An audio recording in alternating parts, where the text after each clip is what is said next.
안녕하세요. 미래에셋대우 이은하 세무사입니다. 이번 시간에는 12월에 가장 핫한 이슈인 대주주 양도소득세에 대해서 자세히 살펴보도록 하겠습니다. 먼저 우리나라 주식 매매 차익의 과세 체계를 알아보도록 하겠습니다. 일단 국내 주식과 해외 주식으로 나뉘고 최근 많이 늘어난 해외 주식을 직접 투자해서 생긴 매매 차익의 경우 양도소득으로 과세됩니다. 국내 주식은 다시 상장 주식과 비상장 주식으로 나뉘는데요. 비상장 주식은 일반적으로 과세되나 대주주가 아닌 소액 주주가 장외 거래에서 양도하는 중소 및 중견 벤처기업의 주식은 비과세됩니다. 상장 주식은 장내 거래와 장외 거래로 나뉘게 되는데요. 장외 거래는 모두 양도세 과세 대상입니다. 중요한 포인트는 상장 주식의 장내 거래에서 발생하는데요. 대주주일 때만 과세되고 소액 주주는 양도세가 비과세되어 없습니다. 따라서 어떤 경우에 대주주에 해당하는지를 파악하는 것이 중요합니다. 대주주의 범위는 아래 표와 같이 양도 시기에 따라 다르게 적용됩니다. 당초 내년 4월 1일부터는 3억 원 기준이 적용될 예정이었으나 많은 논란 끝에 현행 10억 원을 유지하는 것으로 최종 결정되었습니다. 사업연도 말 기준으로 평가 금액 또는 지분율이 일정 기준이 이상이 되면 다음 해에 대주주에 해당이 되는 것인데요. 코스피, 코스닥 동일하게 평가 금액은 10억 원이고요. 지분율은 코스피는 1% 이상, 코스닥은 2% 이상일 경우에 대주주에 해당됩니다. 여기서 연도 말이 아니라 사업연도 말이라는 점에 주의하셔야 합니다. 해당 법인의 사업연도 말을 기준으로 평가한다는 의미입니다. 즉 12월 말 법인은 12월 말을 기준으로 3월 말 또는 6월 말 법인은 각각 3월 말 또는 6월 말을 기준으로 다음 해 대주주 여부를 판단하게 됩니다. 그런데 시가총액과 지분율 기준에는 큰 차이가 있는데요. 우선 시가총액 기준은 직전 사업연도 말 기준으로만 보면 됩니다. 가령 12월 말 법인이라면 12월 말 현재로만 10억 원 미만이면 다음 해에는 얼마가 됐든 상관없이 대주주가 아닙니다. 예를 들어 올해 12월 말 현재 9억 원을 보유했다면, 즉 10억 원 미만이었다면 내년에 주식을 추가 취득하거나 혹은 주가가 올라서 연중에 10억 원이 넘더라도 대주주에 해당되지 않습니다. 반면 지분율 기준은 직전 사업연도 말 기준으로 맞춰야 할 뿐만 아니라 다음 해 연중에도 한 번이라도 지분율 기준을 터치하게 되면 그 날부터 그 해 말까지 대주주에 해당하게 됩니다. 예를 들어 12월 말 코스닥 법인이 올 연말에 평가 금액은 6억 원이고 지분율이 1.9%였다면 대주주에 해당되지 않겠죠. 그런데 내년 연중에 주식을 더 취득해서 지분율이 2%를 넘었다 라고 한다면 그 넘은 날부터 대주주가 되게 됩니다. 그래서 그날 이후에 판 주식의 양도차익에 대해서는 양도세를 내야 합니다.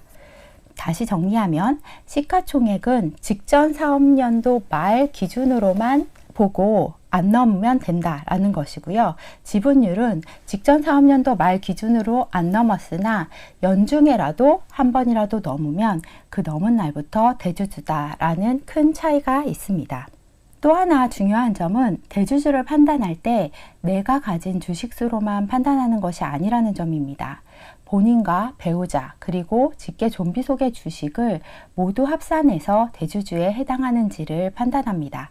그리고 특수관계 법인이라고 해서 본인이 직접 또는 그와 친족관계, 경제적 연관관계에 있는 자를 통하여 법인의 경영에 대해서 지배적인 영향력을 행사하고 있는 그 법인이 가진 주식도 같이 합산이 됩니다. 그리고 그 회사의 주식을 가장 많이 보유한 최대 주주라면 특수관계 범위가 좀 더 넓어서요. 6촌 이내의 혈족과 4촌 이내의 인척까지도 합산 대상입니다. 특수관계자의 주식을 합산한다는 것은 어떤 의미일까요? 가령 A와 A의 배우자 그리고 직계 존속 직계 존속은 부모뿐만 아니라 조부모가 계시다면 조부모님도 포함이 됩니다.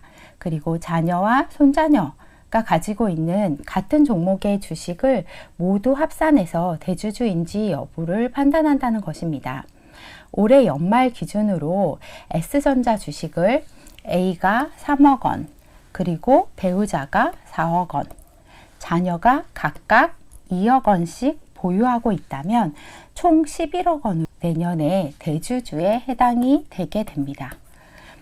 대주주 여부를 판단할 때는 합산해서 10억 여부를 따지지만 양도세를 낼 때는 인별로 각각 계산을 해서 내야 되는 것으로 내년에 이 주식을 팔아서 양도차익이 생겼다면 각자 발생한 양도차익에 대해서 양도소득세를 내야 합니다. 최대 주주가 아닌 일반 대주주인 경우 직계만을 포함하기 때문에 사위나 며느리, 형제, 자매가 보유한 주식은 포함되지 않습니다. 대주주 양도세 과세 대상인지를 한번 간단한 퀴즈를 통해서 살펴볼까요? 2020년 12월 말 현재 12월 말 법인 코스피 A사 주식을 9억 원 보유하고 있습니다. 지분율은 당연히 1%가 안 되겠죠. 그랬을 때 이 사람이 2021년에 가서 내년에 5억 원을 더 매입했습니다. 그리고 나서 여기에서 매도 시 이 사람은 양도세를 내야 되는 대주주에 해당이 될까요?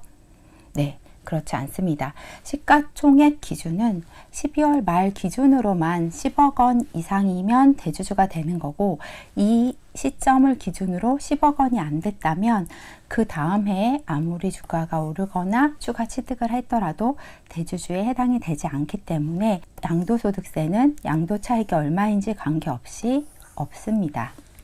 그렇다면 이번 사례는 어떨까요? 12월 말 기준으로 코스피 A사 주식을 11억 원, 10억이 넘게 보유를 하고 있습니다.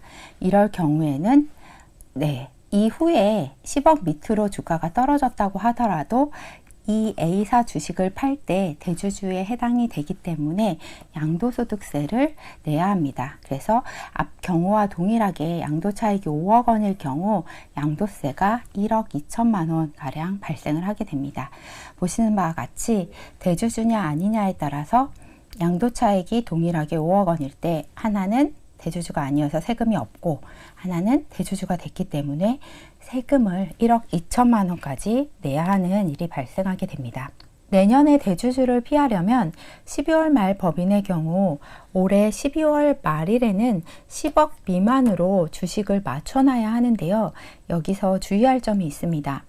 주식은 주문하고 이틀 후에 결제가 완료되기 때문에 매도 주문은 최소 28일 이전에 이루어져야 합니다. 가령 28일에 주가가 10만 원이고 수량이 12,000주 있어서 평가 금액이 12억 원이니까 10억 원에 딱 맞춰서 2,000주를 매도했습니다. 그런데 29일과 30일에 주가가 올라서 최종 종가는 12만 원으로 끝나버렸습니다. 그렇다면 최종 평가 금액은 12억 원이 되기 때문에 대주주에 해당이 되게 됩니다. 따라서 대주주를 피하기 위해 28일 이전에 매도할 때는 이틀 동안의 주가 상승을 대비해서 수량을 여유 있게 매도하는 것이 좋습니다. 이렇게 대주주를 피하려고 했는데도 수량이 워낙 많아서 대주주가 되어버렸다라고 했을 때 절세할 수 있는 절세 팁이 있습니다. 바로 증여하고 양도하는 방법인데요. 이거는 양도소득세가 과세되는 해외 주식의 경우에도 마찬가지로 적용이 가능합니다. 어떻게 하는지 한번 보실까요? 일반적인 양도는 A라는 사람이 1억 원에 취득한 주식을 8억 원에 판다 라고 했을 때 양도차익 7억 원에 대해서 양도소득세가 1억 7,500만 원 가량 발생하게 됩니다. 양도차익이 굉장히 크기 때문에 양도세가 많이 나오게 되는데요. 이럴 경우에는 배우자 또는 자녀에게 한번 증여한 다음에 양도하는 전략을 세울 수가 있습니다. 배우자나 자녀에게 증여를 하게 되면 증여하는 시점에 증여재산가액은 증여일 전후 2개월 종가 평균이 됩니다. 그랬을 때 이 가액이 7억 원이다 라고 가정을 하면요. 여기에서 7억 원에 대한 증여세를 내게 되죠. 배우자 증여는 10년 동안 6억 원이 공제되기 때문에 공제 금액을 초과한 1억 원에 대한 증여세가 970만 원 발생하게 됩니다. 그리고 나서 배우자가 다른 사람에게 양도를 할 때는 7억 원에서 8억 원, 요 양도 차익인 1억 원에 대해서만 양도소득세를 내면 되기 때문에 양도세가 3,200만 원 정도 발생하게 됩니다. 따라서 그냥 양도했을 때와 배우자에게 증여하고 증여세 내고 그 증여받은 배우자가 양도했을 때 그 양도세를 합한 금액과 그냥 양도했을 때를 비교를 해보면 총 세부담 차이는 1억 3,300만 원 가량을 절세를 하는 것이 가능합니다. 주식을 증여해서 양도할 때 증여를 받은 배우자나 자녀의 취득가액은 증여일 전후 2개월 종가 평균이 됩니다. 이렇게 증여해서 양도하는 것의 의미는 증여를 함으로 인해서 취득가액을 올리는 것이 가능합니다. 그래서 취득가액을 올려서 양도함으로써 양도 차익이 줄어들기 때문에 양도세를 절세할 수가 있습니다.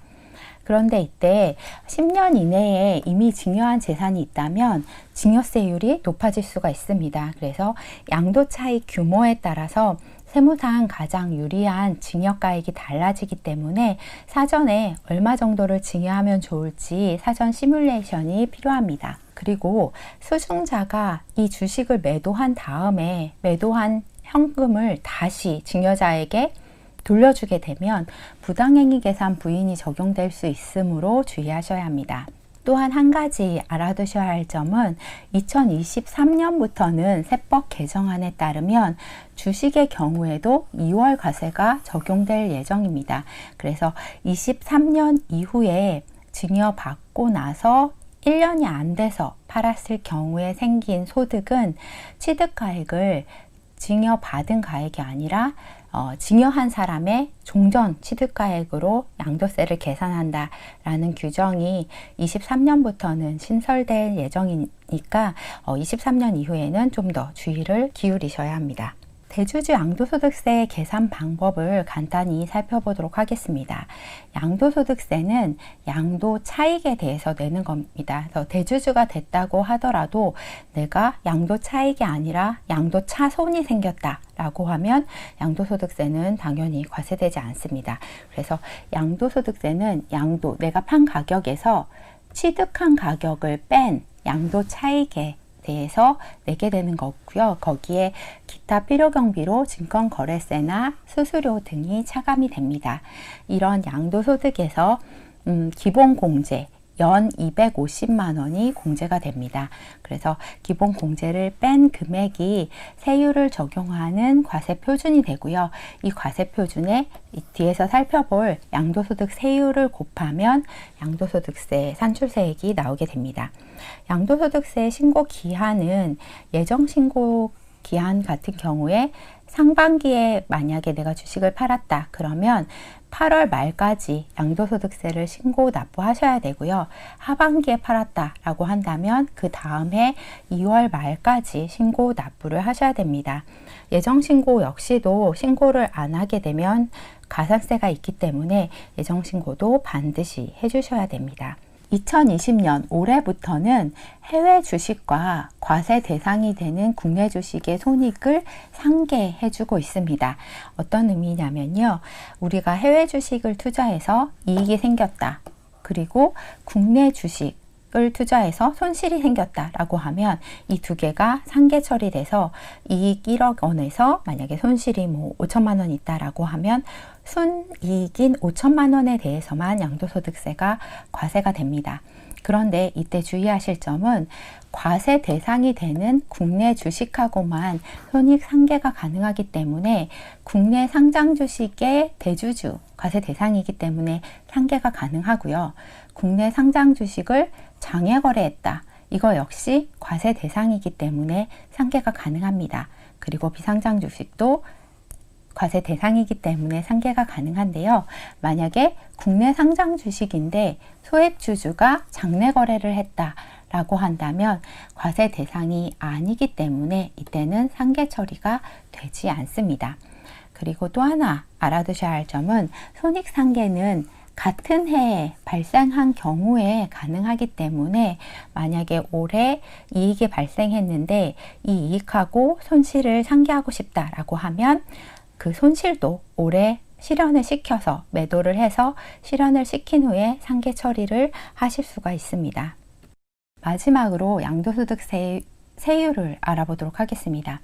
양도소득세 세율은 과세표준이 3억 원 이하인 경우 22%, 3억 원을 초과하는 경우 27.5% 이렇게 두 단계로 나뉘어져 있습니다. 그런데 중소기업 외의 주식을 1년 미만의 단기 보유한 경우에는 33%로 높은 세율이 적용이 됩니다. 한번 사례를 통해서 계산하는 방법을 살펴보겠습니다. 예를 들어서 1년 이상 보유했다라고 하면 33%에는 해당이 안 되겠죠. 1년 이상 보유한 대주주의 주식 양도소득세를 양도차익이 2억 원인 경우에는 2억 원에서 기본공제 250만 원을 뺀 1억 9,750만 원이 과세표준이 됩니다. 여기에 세율은 3억 원 이하이기 때문에 22% 세율이 적용이 돼서 4,345만 원의 양도소득세가 발생을 하고요. 양도차익이 5억 원일 경우에는 5억 원에서 기본공제 250만 원을 뺀 4억 9,750만 원이 과세표준이 되고요. 이 과세표준에서 3억 원까지는 22%가 적용이 되고 3억 원을 초과하는 1억 9,750만 원에 대해서는 27.5%의 세율이 적용돼서 세금은 1억 2천만 원 정도 발생을 하게 됩니다. 증권거래세 세율은 양도가액에 대해서 세율이 적용이 되는 것입니다. 양도소득세는 이제 양도차익에 대해서 되는 거고 증권거래세는 거래세의 의미로 양도가액에 증권거래세율을 곱하여 산출이 됩니다. 코스피, 코스닥 동일하게 0.25%고 코넥스는 0.1, 비상장은 0.45%입니다. 이상으로 상장주식 대주주의 양도소득세에 대해 알아보았습니다. 투자해서 얻는 최종 수익률은 세금을 다 내고 난 후에 남은 세후 수익률입니다. 결국 세금이 최종 수익률을 결정합니다. 주식 투자할 때 발생하는 상장주식 대주주에 대한 내용을 잘 파악하셔서 절세에 도움이 되시길 바랍니다. 감사합니다.